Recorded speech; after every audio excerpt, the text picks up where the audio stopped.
Assalamualaikum to Sir Ashrafes. So today I will explain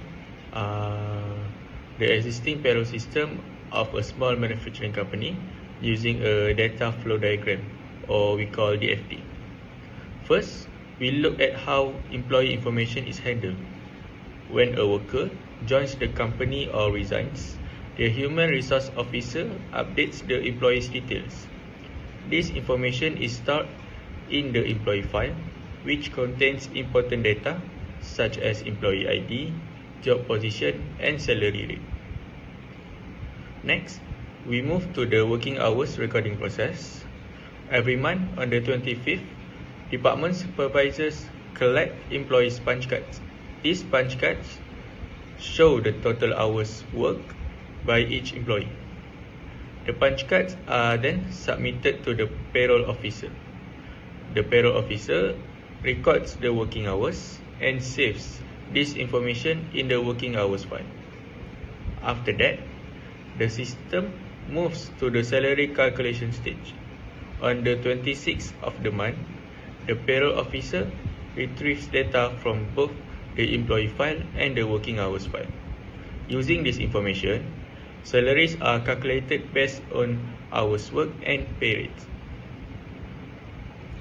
Once salary calculations are complete, the payroll details are sent to the payroll manager. The payroll manager checks the information to ensure accuracy and correctness. After verification, the payroll is approved, and the approved payroll data is stored in the payroll file. The final stage is payment and reporting. On the 27th, payroll information is retrieved from the payroll file for payment processing. Employee salaries are then credited directly into their bank accounts through the company's designated banks. At the same time, a payroll report is generated and sent to the accounting department for record keeping and financial reporting. In conclusion, this data flow diagram, or DFD, shows how employee data and working hours move through the payroll system, then data input to salary payment and reporting, ensuring an organized and accurate payroll process. Okay, next we'll move on to part B, question number 5, under the general ledger and reporting system. The first question, A. Based on Sunrise Catering situation, explain 2 key ways in which a well-designed audit trail can assist in verifying the accuracy and authorization of financial transactions. Firstly, a well-designed audit trail helps to ensure the accuracy and traceability of financial transactions. An audit trail creates a clear link between source documents such as invoices, receipts, and payroll records, and the entries recorded in the general ledger and financial statements.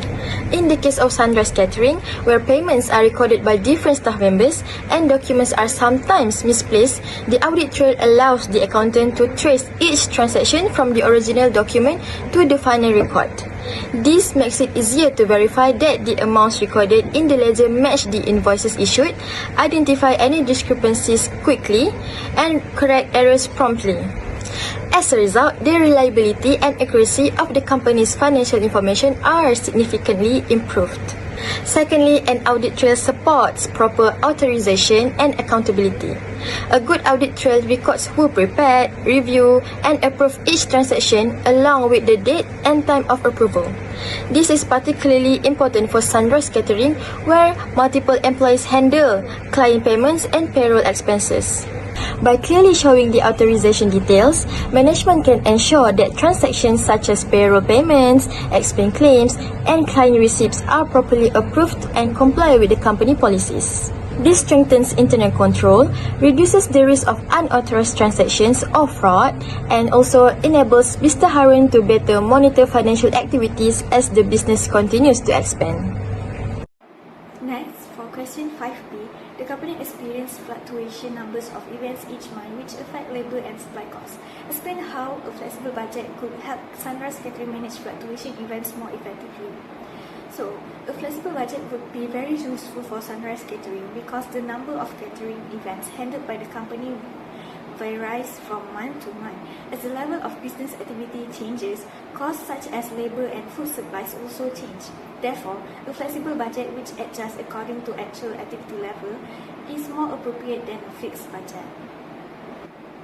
Firstly, a flexible budget helps the company manage labor costs more effectively. When Sunrise Catering handles a higher number of events, additional workers and longer working hours are required, which will increase labor expenses. By using a flexible budget, management can estimate the expected labor costs based on the actual number of events. This allows the company to compare actual labor costs with budgeted costs at the same activity level and identify inefficiency and excessive overtime. Secondly, a flexible budget improves control over food and supply costs. Catering expenses such as ingredients, packaging, and consumables are directly related to the number of events. A flexible budget adjusts these variable costs based on actual events conducted, enabling the company to reduce wastage, avoid overpurchasing, and ensure that spending is aligned with operational needs. In addition, a flexible budget allows for more accurate performance evaluation. Management can distinguish whether cost variances are caused by changes in activity levels or by poor cost control. This leads to better managerial decisions and improved financial monitoring. In conclusion, flexible budget helps Sunrise Catering plan resources more efficiently, control variable costs, manage cash flow more effectively, and maintain profitability despite fluctuating numbers of events. This supports the company's long-term financial stability and competitiveness in the catering industry. So next, discuss the financial goals that Sunrise Catering should prioritize to remain competitive in the catering industry. So for the first goals is improve cash flow management. Cash flow is Sunrise Catering's most urgent financial goal.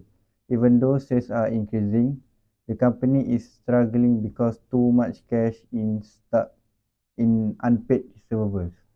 In the catering industry, expenses like food supplies, staff wages, and transportation must be paid immediately, so weak cash flow can seriously disrupt operations.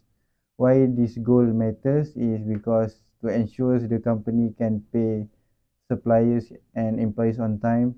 Second is reduces reliance on short-term borrowing, support smooth day-to-day operations during peak event seasons. So how it helps to competitiveness is strong cash flow allows Sunrise Catering to take on more events, negotiate better supplier terms, and respond quickly to customer demands, giving them an edge over competitors who struggle with liquidity. Second goal is control costs and maintain profitability. Another key financial goal is to manage costs effectively, especially labor and operating expense, to ensure profitability as the business grows.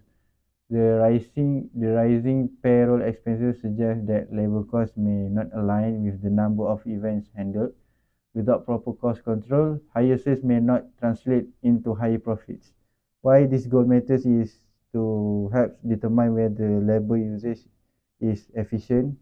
Second is prevents profit erosion despite increasing revenue, supports accurate pricing of catering package, and how it helps competitiveness is by controlling costs and maintaining healthy profit margins. Sunrise Catering can offer competitive price, invest in better equipment and systems, and sustain long-term growth in highly competitive catering market.